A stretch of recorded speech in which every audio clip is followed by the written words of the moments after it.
Hello people! So ayan, for today's video pagpasensyahan nyo na po ang aking look today because ayan siya narungdong rito ay antiyo. Summer na naman, ganun ba? Ganyan lang. Kasi nakakapagod na magdala ng panyo. So ayan, may papakita lang ako binigay ni Lola at ito ay first time kong matikman. So ayan, hindi ko alam kung anong lasa. Pero parang malambot siya kasi nahawakan ko yung binigay niya kay Lolo kagabi. Yan. Titingnan ko lang. Paano ba to? Ay, basta mabuksan. Yan. Magmamadali tayo kasi wala si Lola. Ay, parang ano siya, malambot nga siya.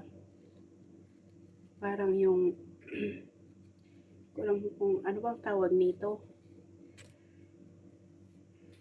Ayan. Ay naku, kawawa naman itong auntie nyo.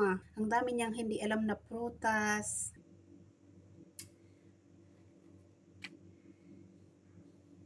Ayan, ganyan siya.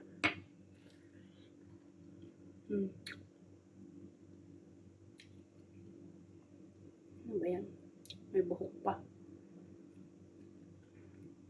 Isang klase ng pears din daw pala ito.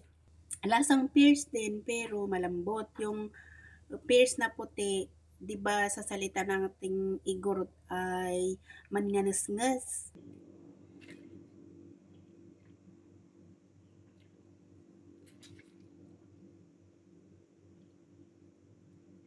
Masarap din naman, matamis.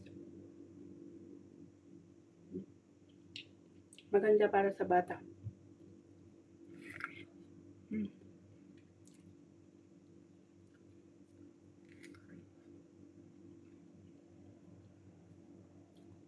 Pinapakain ko si Lolo kagabi. Tapos, dinala ni Lola yung prutas niya. Yung isa, binigay niya sa akin. Sabi niya, this is for you. Pero ngayong umaga ko lang kakainin kasi masarap. Busog na ako kagabi.